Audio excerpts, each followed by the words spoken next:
Boss, I've been meaning to tell you something. Our old friend Zero hasn't been seen in public since you left the States. That was over 10 years ago now. You suspected he was responsible for the accident at your base in the Caribbean. But at that point, Zero was already bedridden. So it never felt right to me that Zero gave the order. Now that I've seen the man Emmerich was working for, I'm sure he didn't. I know that man. He was our old friend's XO. A man without a face. Not one you want to look at anyway. Skullface. He's the one who destroyed your base 9 years ago. The unit he commands, XOF, was Cypher's strike force. But he's since split from Zero and used XOF to usurp control over Cypher itself. In other words, the Cypher we're hunting isn't Zero. Beyond Zero is a void that's even darker. Skullface.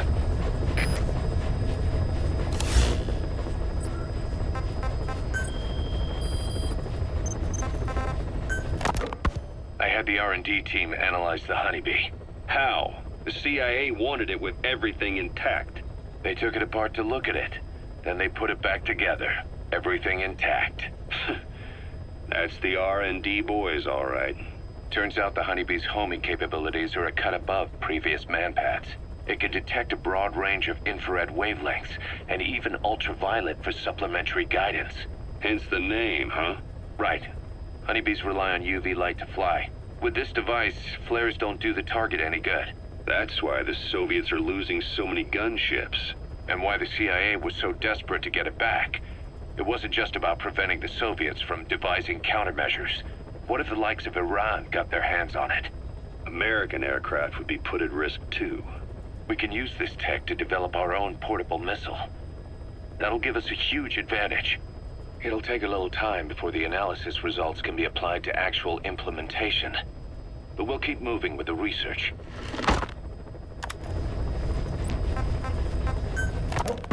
We were lucky to get our hands on that cyborg arm developer. There's no one in Diamond Dogs who can so much as maintain that thing. Bionic arm, not cyborg, if you go by what he calls it. But you're right, the East is light years ahead in bionics. They can even detect through the skin the slight electrical signals from the brain that order muscles to move. The Soviet Union completed their first bionic arm capable of doing that back in the 60s. Although I guess that news didn't really reach the West. No kidding. Zadorov's was the only one I ever saw. Quite a shock to see it for the first time.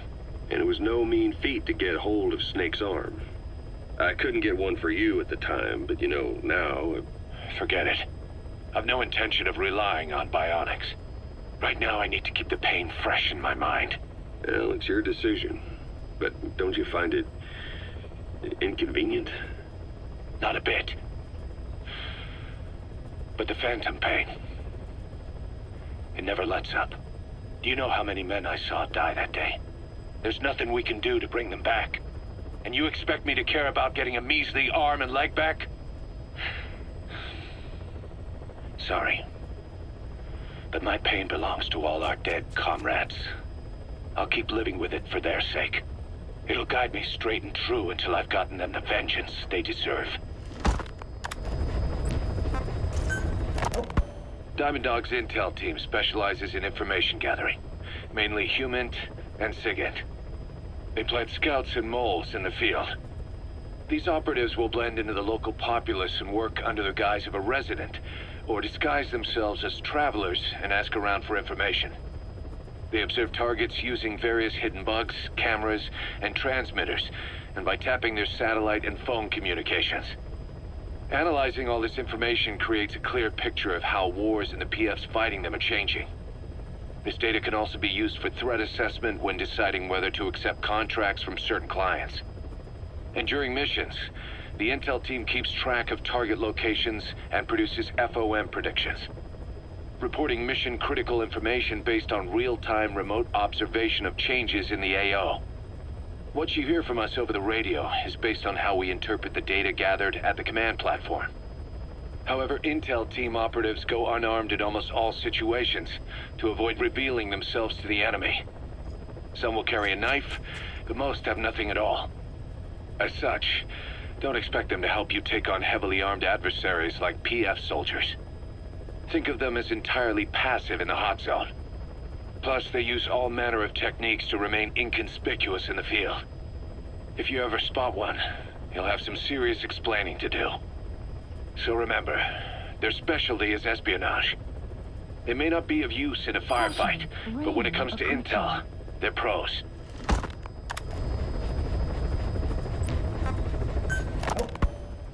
Dee makes a pretty good partner, huh, boss?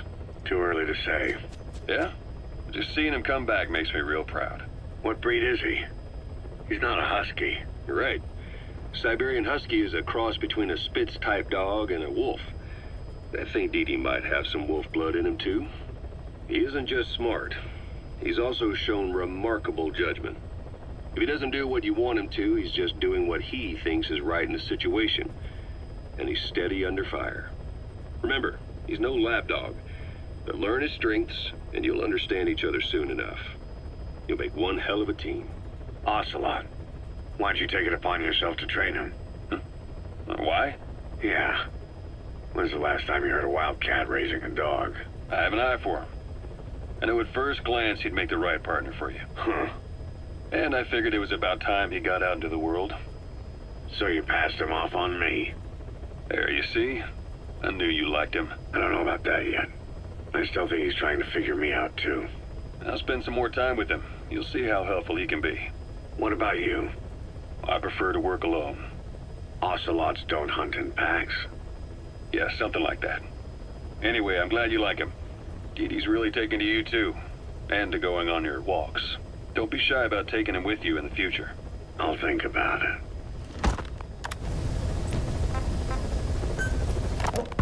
A sniper known as Quiet is lurking in the Afghan wilderness. This Quiet has performed a string of hits on Soviet officers. The attacks always occur in the same area, but sweeps of the area turn up no traces whatsoever. They've even posted guards, but they never spot a thing. And then before you know it, another body's lying on the ground. You ever heard of someone who operates like that? No matter how still and silent a person tries to be, they always create some kind of ripple. Be it breathing, a heartbeat, eating, excreting, body temperature, sweat. If this sniper can really vanish completely, that's just not human. I guess Quiet is the right name. But what is Quiet's objective? The local guerrillas wouldn't use this kind of tactic.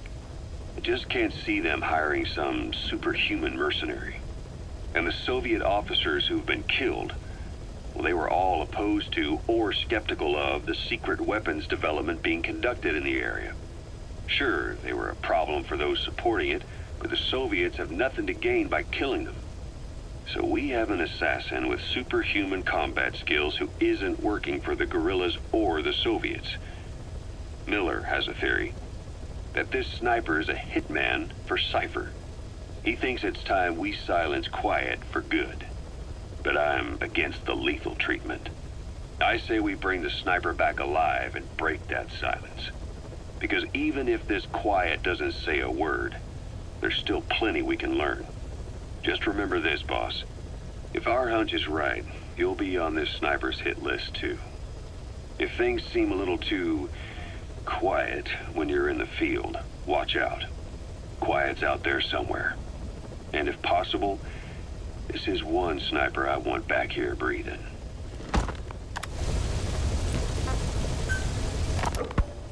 When Quiet first came here, she demonstrated her marksmanship against that enemy fighter plane. It showed she was much more than your everyday crack shot. Hitting a moving target from 600 meters is a challenge, but it's possible with the right training and equipment. But shooting down that missile, that's a world apart from taking out a soldier on patrol. The chopper and the missile were in motion, meaning different vectors at high velocity in three-dimensional space, and she shot an unguided bullet that had to fight air resistance and gravity. All that while the chopper was taking evasive maneuvers. Some of the best target leading I've ever known. She has a superhuman sense of spatial awareness. You put her in a fighter jet, and she'd be an ace right off the bat. Hell, Your judgment was top class too. Realizing she could take out that pilot, that's quick thinking. You and Quiet could make a hell of a team. You'd be damn near unstoppable. Quiet is still in her cell. Only a few staff are authorized to go near her. She hasn't tried anything funny, but that's what bothers me most. In particular? What does she have to gain by coming to Mother Base? I first thought she was under orders from Cypher to take you out. She didn't manage it in Afghanistan, so round 2 happens here. So I lighten the guard. And that lock on her door is a joke. You gave her an opening. And? Well, she hasn't killed you yet. And I hate to say it, but she's had plenty of chances. You made me the bait. Poisonous bait. What better? Anyway, she didn't bite. Quiet is keeping her silence. So I'm left with no idea again what she's doing here. We tried communicating with her through writing. That didn't work either. Whether she's illiterate, dyslexic, or just plain stubborn, she won't cooperate. I just don't get it. If she tried to contact the outside, it'd be picked up by our counterintelligence net. But it's clean. There's no sign she's had contact with the staff, the base facilities, nothing. She's almost got the men wanting her to try something, just to find out what she's up to. And she's in there putting on the failed soldier look, all downcast eyes and defeated sighs. But she doesn't kill herself.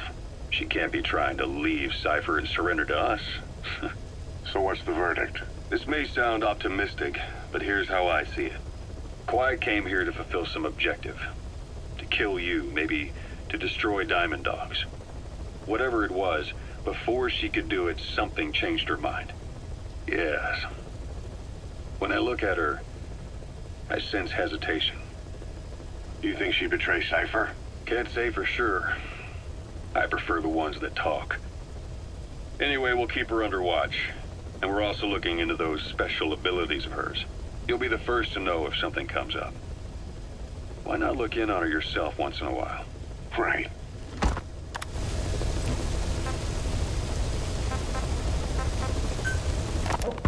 It wasn't just Cypher. Back in the Caribbean, every eye in the world was turned on us. A private army, just a bunch of guys with guns, in possession of a nuke? Why wouldn't they be uncomfortable? And that's why you made sure the inspection happened. Well, I thought our best move was to prove to the UN through the IAEA that we had no nuke. Of course, I was against us having it in the first place, but that was Snake's decision. The boss wasn't responsible. Well, don't get me wrong, I still believed in Snake. I thought I was making the best decision for all of us, that's all. I figured we should get a third party to exonerate us before proof of the nuke did get out. And who better to do that than an organization with international authority? So the truth is, you took it upon yourself to agree to an inspection arranged by the UN. Only the inspection was a ruse, and Cypher's strike force, XOF, showed up instead. I had no idea that would happen. Enough bullshit! Oh, sure, like I could have known. You know, I was just trying to prove our innocence to the world. What's wrong with that? We're not interested in the excuses you thought up. The truth is objective. Just see it from my point of view. You led XOF to the control tower. They seized it, giving them complete control over the base. Moments later, they detonated C4 on the strut legs. Anyone who'd managed to survive was hunted down by the assault force and their choppers. You can't believe I did that on purpose. That was the end of Mother Base. But it wasn't the end for you. How can you... Look, think about it. I lost something too. I built Zeke and it got buried underwater. I am a victim. That raises the big questions. Why were you the only one spared? You got away without a scratch. Why did Strangelove leave the base on the eve of the inspection? You two were close. Strangelove? And how did you manage to build something that surpasses Zeke in every way? Because you did everything they told you. You're the only one who didn't lose a thing. That is the truth. I was taken away against my will. Skullface forced me to do his research these past 9 years. He used me. I lost 9 years. 9 years. We all lost 9 years. It wasn't just you. I suppose blaming me makes you feel better, does it? But who's gonna give me back all the time I lost? You're not getting anything back. You're not a victim here, Emmerich. You're the perpetrator. I didn't know anything. Nobody can back that up. Yeah, all the evidence is at the bottom of the ocean. You know the hardest man to break? The type who's fooling himself. That takes time. It's easier to live a convenient lie than a painful truth. Is that the peace you've chosen, Doc? I'm not lying. Of course. Just let me check one or two things. On that day, you were in the control tower with them. Lucky you. That's how you got out unscathed. And you escaped on one of their choppers. Only you, right before the base went under. They had me blindfolded the whole time. I've never been so scared. The whole flight, I thought they'd kill me. But thinking of you kept me going. My comrades, all the way. And? There was a plane journey, then we traveled by road. When they finally took off the blindfold, I was in kind of a warehouse, on the floor. Afghanistan, it was that research lab. I couldn't believe they'd taken me halfway around the world. And soon enough, he came. Skullface. He's the one who's really behind that Mother Base attack. He forced me into that research. What kind of research?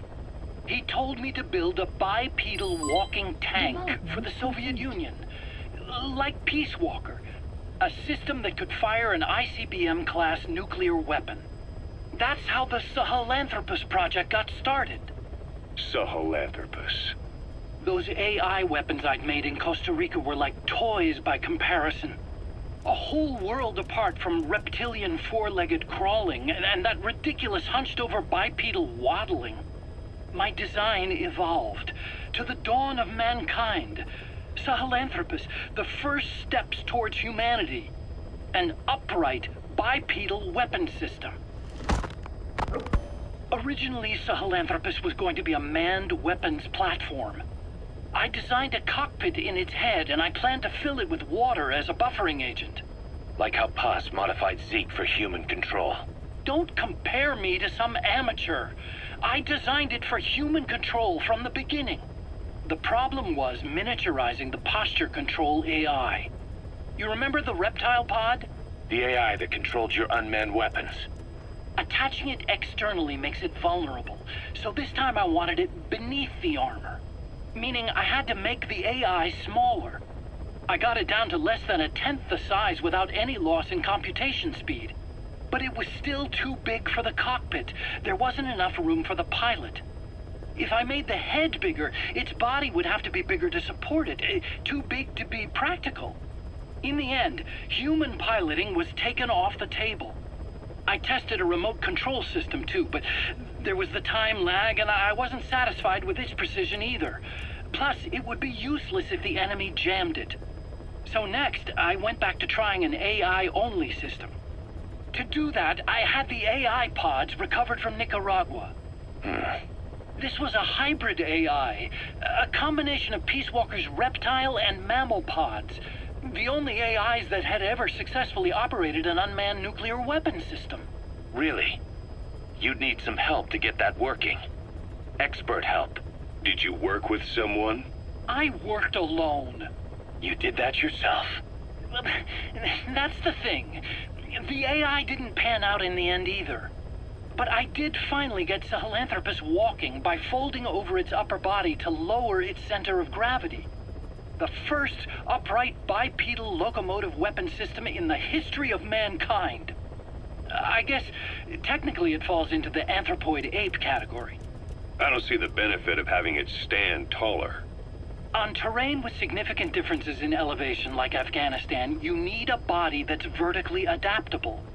That also lets it attack from long range while using mountain ridges for cover.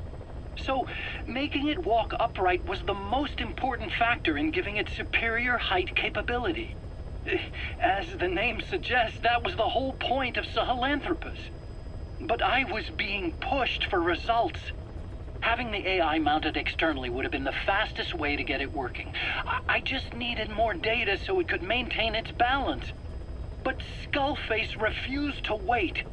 He dismissed the idea of AI control and took Sahelanthropus away from me before I could finish it. But it was walking when it came after you. That's just it. I don't understand how Skullface got it to move upright, without a pilot or an AI. And walking at that speed, too. It's beyond anything I could have imagined. This is like the Wright brothers making it to the moon. I'm just as clueless as you are. So this Sahelanthropus, where is it now? I have no idea. All my experiments took place at that cave. I've never seen it anywhere else. Besides, it's still just an incomplete prototype at this point, and nothing but a paper tiger. Even if it can walk, it's far from being a viable weapons platform. It wouldn't be useful in actual battle. Emmerich will remain here at Mother Base for now, but not as a member of Diamond Dogs. I still don't trust him. That work for you? Fine by me. He can't be allowed any contact with staff either. Yeah. A lot of the guys would love some payback for 9 years ago. We still need him alive. But we have to restrict his movements. He can only go where we tell him. And of course, the interrogations will continue. He worked for that skull bastard for nearly a decade. He still has more to tell us. How long are we gonna press him? If our investigation shows he really had nothing to do with the attack, we'll reconsider his place here. But I don't expect that to happen. Remember that water tank-shaped object in Emmerich's lab in the Soviet base camp? The thing that started talking to you like a possessed answering machine. That was a pod built for housing the AI used to control unmanned weapons. You remember, back in '74 in Costa Rica. It was in those machines you fought there. They were designated Pupa, Chrysalis, Cocoon, and Basilisk, and each of them was fitted with an AI unit called a reptile pod. Emmerich created it. It mainly handled the machine's posture control and autonomous behavior. But the Basilisk, aka Peace Walker, also featured a second AI pod. That one was called the Mammal Pod, and it was created by Dr. Strangelove. She tried to recreate the boss's personality through the Mammal Pod, but you pulled out its memory boards. That's when it transferred its own functions to its reptile pod. Just like a human brain compensating for damage by using the remaining healthy parts. The result was a unique entity, a hybrid of the reptile and the mammal. It sank to the bottom of Lake Nicaragua with Peace Walker. But apparently they salvaged it and transported it to that lab. Don't let it deceive you, Snake. It may sound like the boss, but it has neither a personality nor a will. Like Emmerich says, it's just a machine. Ever since the attack on your unit 9 years ago, the name Big Boss has become known the world over. What do you mean? Those of your men who survived traveled far and wide. They fought throughout the world. In fact, they're part of the reason we have all these PFs now. Every one of them suffered their own phantom pain from losing you. Talking about you wherever they went helped to heal their wounds. Your actions and words, your legend, has been told on every battlefield they've set foot on. Obviously, as the tales have spread, the truth's been distorted, painted over. Big Boss sacrificed himself to show us the threat that Cypher poses. He sounded a warning, so it goes. A warning? Too much power destroys the hands that hold it. Apparently, you chose to be a living example of that. I never said any of that. The moment any truth is passed on, it starts turning into fiction. The problem is, fiction inspires people more than facts. To the world, you're now the legendary mercenary Big Boss. The lessons you've taught the PFs are the reason they're so widespread. They're the reason they've survived. And you know what they all aspire to? To one day go nuclear, just like you did, and stand up to Cypher. Of all the stupid things you could do. They'll never understand what you really wanted. Heroes are misunderstood. It takes a man of the same caliber to understand what drives them. Bottom line is, these guys want to be like their hero, Big Boss. And deep down, they all have their eyes on nuclear weapons. They say that a nuke is the only means of standing against Cypher. But these days, it's becoming little more than a slogan to rally the troops and survive in a cutthroat business. Currently, there are 3 major PFs who've expanded into Central Africa. CFA, Rogue Coyote, and Zero Risk Security. HEC's investigations have shown there's almost no overlap between their areas of operation. It's not so much a turf war, more like they have a gentleman's agreement. If you do cross paths with them, you probably won't have to face more than one at a time. Still, don't expect a walk in the park. The CFA, Contract Forces of Africa. These guys are a major player. Their head office is in Pretoria, South Africa. That's also where the South African Defense Force is headquartered. We think the two are closely connected. An HEC investigation revealed that most of the CFA's operators are former SADF soldiers. South Africa has been locked in struggles with neighboring regimes for years. That means constant action, and we know better than anyone that's the best kind of training. A company drawing its recruits from hardened military vets. You can bet they know how to handle themselves. Do not underestimate them. Within the CFA is a company of soldiers made up mainly of locally hired operators. They speak Afrikaans to communicate with personnel from the CFA, but if you notice any speaking the local language, that's them. Though hired from the local population, they were originally part of a paramilitary group, so they'll have plenty of combat experience. And unlike their days shooting junkyard rifles out of beat-up pickup trucks, the CFA now supplies them with the latest gear from the West. On top of that, they've been combat trained by the South African Army. All that adds up to a much stronger fighting force. So don't brush them off. Look at the Angola-Zaire border region. The east bank of the Munene River in particular. It's a microcosm of a problem that stretches all across Africa. There's a civil war going on in Angola fought between the government MPLA and the Western-backed UNITA. Zaire is still a dictatorship under President Mobutu, but numerous uprisings have broken out in its remote regions. With all the trouble elsewhere keeping their hands full, neither government has control over their side of the border. They depend on militias and PFs, as do the rebels. Government forces, guerrillas, militants, groups of all shapes and sizes hawk whatever resources they can to hire PFs. Conflict brings PFs. PFs expand the war zone, and more conflicts erupt in a continuous chain reaction. Sounds like our kind of work. Mother Base could grow by leaps and bounds.